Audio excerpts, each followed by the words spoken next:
지금 상황이라는 거죠. 그렇게 되어지면 지금이야 면역력이 상승하는 구간이고 8월, 9월은 웬만하면 다 건강하지 않습니까? 감기도 걸리지 않고. 근데 겨울로 넘어갔을 때 가을, 겨울로 넘어가게 되면 N차 감염에다가 소리 소문 없이 지금 확진자가 발생할 수 있는 상황이니까 하반기의 이슈는 이제 홍수가 들어가고 나서는 다시 제 이슈가 될 수 있는 가능성.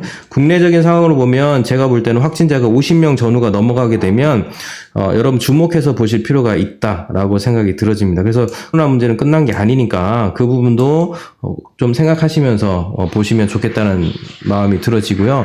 이제 본론을 한번 이야기해 보도록 하겠습니다. 우리가 지금 주목해 봐야 될 건 뭐냐 하면 FOMC예요. FOMC가 앞으로 시그널들 어떻게 줄 것인가, 이 부분이 굉장히 중요하지 않습니까? 그러려면 역시나 가장 중요한 건 연준의 변하는 것과 변하지 않는 것, 이 부분들을 좀 점검해 볼 필요성이 있다라고 생각이 들어집니다.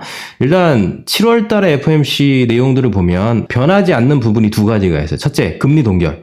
7월 달에도 6월 달에도 금리 동결, 그러니까 0%에서 0.25%의 금리 동결 부분들은 변하지 않고 있죠. 8월 달에도 이 부분들은 변하지 않을 것 같죠. 여러분들의 생각에도 그렇게 생각하시죠. 제가 봐도 금리 동결, 지금 0%에서 0.25%의 금리 동결은 변하지 않을 현상으로 예측이 되어집니다. 아마 당분간 오랫동안 금리 동결이 되어질 거예요. 또 하나 변하지 않는 것 중에 하나는 자산 매입 속도.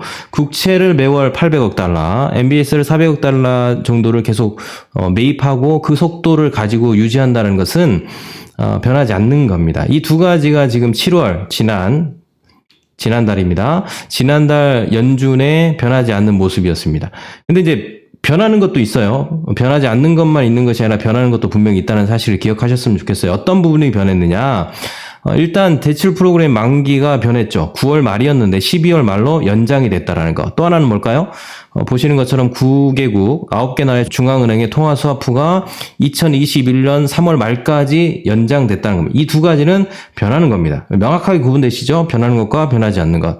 그럼 이제 우리가 주목해 봐야 될 건 뭐냐면 여기서 이제 시그널들을 보셔야 돼요. 첫째, 변하는 것과 변하지 않는 것을 봤을 때 우리가 아무리 생각해봐도 제가 말씀드린 것처럼 금리 동결 그리고 자산 매입 속도는 계속해서 유지될 가능성이 높다라는 것과 거기에서 보여주는 것은 역시나 지금 문제가 해결됐다 해결되지 않았다. 해결되지 않았다는 사실입니다. 지금 한국의 그 시장, 경제 이런 것들을 봤을 때 가장 안타까운 부분은 뭐냐 하면 다른 나라에 비해서 우리나라 상대적으로 지금 잘 대처하고 있다는 부분들이 굉장히 아이러니하게도 걱정스러운 부분이에요.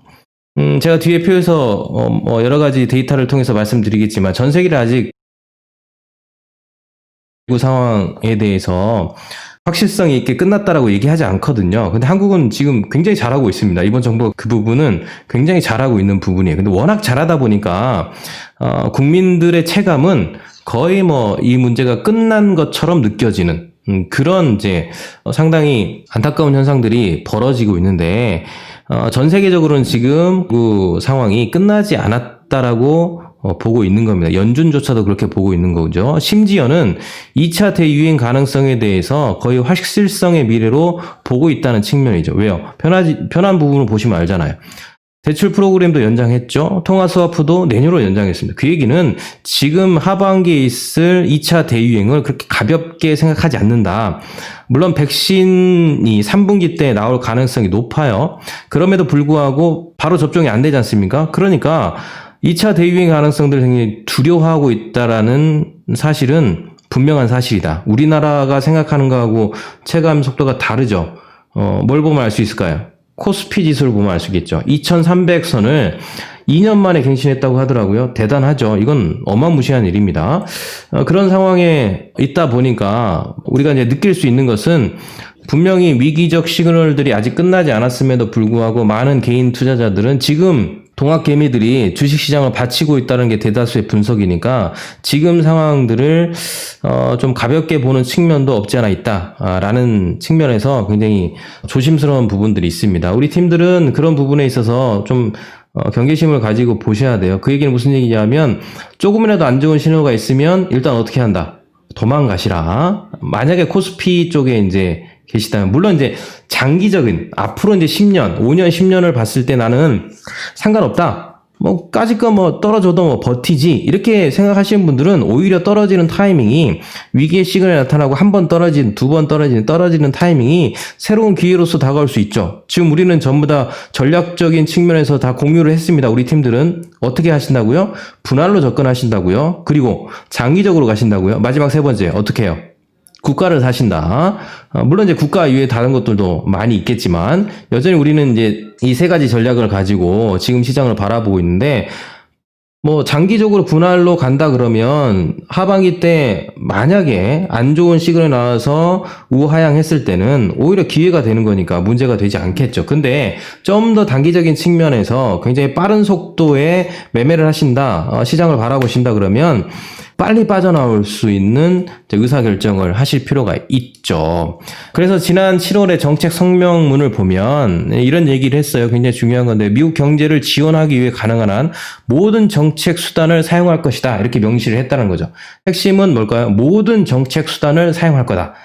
굉장히 연준이 공격적으로 지금 쉽게 말하면 비둘기 중에 비둘기, 정말 이런 비둘기를 이때까지 본 적이 없을 만한 비둘기가 되게 큰 것 같아요. 모든 정책 수단을 쓸 거라고 지금 시장에 시그널들을 계속 보내주고 있죠. 그러니까 돈을 계속 풀겠다는 자신감들을 보여주고 있는 상황이 지금 상황이다. 유동성이 계속 늘어나겠네요. 그러면 이게 타이밍이 바뀔 거잖아요. 언제 바뀌느냐? 뭐 그건 간단합니다. 일단 우리가 봐야 될 미래 시그널들은 뭐냐 하면 고용입니다. 고용이 살아야 되겠죠. 연준이나 백악관이나 지금 가장 걱정하는 부분이 고용입니다. 고용이 지금 생각보다 좋아진다라는 것들이 보여지고 있지 않죠. 수치적으로 봤을 때. 그래서 어찌 됐든 간에 연준은 끊임없이 모든 정책 수단을 사용해서 2차 대유행 가능성을 보고 얘기하는 거겠죠. 2차 대유행 가능성이 정말 실질적으로 나타나서 시장에 충격을 주더라도 걱정하지 마라. 우리는 모든 정책 수단을 사용할 거고, 이미 우리는 대출 프로그램, 또 통화 스와프 이런 거 다 연장했으니까 걱정하지 마라. 자산도 계속 매립할 거고 금리도 계속 이대로 갈 거고, 그러니까 걱정하지 말고 우리를 믿어라. 이런 얘기를 지금 시그널적으로 보내주고 있는 거죠. 그게 이제 결국에는 고용에 문제가 있어서 그렇다. 그래서 우리는 고용이 지금 어떻게 되고 있는지에 대한 변화의 가능성들을 계속 보셔야 된다라는 겁니다. 그래서 지금 미국 연준이 뿐만 아니라 백악관에서도 이 부분에 대해서 심각하게 생각하고 고용의 변화를 만들어내려고 노력하고 있죠. 그게 뭐냐 하면 이제 5차 경기 부양입니다. 제가 이제 텍스트를 통해서 말씀드렸던 것처럼 5차 경기 부양, 영상을 통해서도 말씀드렸네요. 5차 경기 부양을 빨리 이제 합의를 해야 되는데 지금 하고 있지 않아요. 이게 오늘 아침 뉴스인데 CNBC가 이야기한 걸 바탕으로 말씀드리면 일단 합의가 되지 않았습니다. 그 이유는 제가 영상을 통해서 다 말씀드렸죠. 다 아실 거라고 생각하고 간단하게 말씀을 좀 드릴게요. 민주당이 원하는 것은 $600 주당, 그러니까 한 달에 2,400불 이걸 줘야 된다고 끝까지 고집하고 있는 거고요. 공화당은 사실 100불 얘기했어요. 주당 100불. 근데 한 걸음 물러선 것 같아요. 9월까지 $200를 지급한 다음에 급의 70%를 뭐 이렇게 하겠다, 강한 방안을 내놨죠. 근데 아직 합의를 못 봤어요. 그래서 어쨌든 간에 지금 이게 딜레이 되고 있는데, 이 부분도 역시 가장 핵심은 고용에 있다라는 거. 트럼프가 계속해서 $100를 고집하고 뭐 한 걸음 물러서서 $400 이렇게 얘기하고 있긴 하지만 그 핵심의 가장 주된 이유는 고용이라는 거 꼭 기억하셨으면 좋겠습니다. 물론 이제 저 영상을 계속 들으셨기 때문에 잘 아실 거라고 생각하고 이해하고 이렇게 말씀을 드리겠습니다. 그 고용을 빨리 살려놔야겠다. 이 부분에 대해서 지금 초점을 맞춰주고 있는데, 하반기에 이제 3분기 9월달, 8월달, 9월달, 이제 8월달 지표가 이제 곧 이제 슬슬 나오고 9월달 지표도 나올 텐데, 8월, 9월 지표가 고용이 회복됐다라는 신호들이 나오는 게 굉장히 지금 중요할 수밖에 없습니다. 그러려면 어찌됐든 간에 지금 민주당하고 공화당이 이 부분에 5차 부양에 대해서 합의를 빨리 봐야 되겠죠. 그래서 공화당의 존 튠 상원이 뭐라 그랬냐. 만일 우리가 지금 다음 주까지 무언가를 얻지 못한다면 합의를 얘기하겠죠. 이는 정말로 어려울 수 있다. 긴급성에 대한 인식이 있었으면 좋겠다. 라고까지 지금 이야기하고 있습니다. 어찌됐든 간에 이 부분은 합의가 될 가능성이 높겠죠. 합의 안 되면 트럼프도 곤란하니까요. 합의가 될 텐데 아마 이번 주나 늦어 다음 주까지는 빨리 합의가 돼야 될 텐데요. 만약에 공화당이 원하는 쪽으로 급여를 낮춰서 이렇게 가게 되면 고용 지표는 좀 더 나아질 수 있어요. 그러면 3분기는 생각보다 훨씬 더 좋은 시그널이 나올 수 있겠죠. 왜요? 일단 백신 소식이 있잖아요. 그죠? 백신에 대한 이야기는 굳이 말씀 안 드려도 되겠죠? 다 아시죠? 다 아실 거라는 전제로 말씀드리겠습니다. 모르시는 분들은 모신다고 얘기하세요. 그럼 제가 간단히 설명을 드릴 테니까요.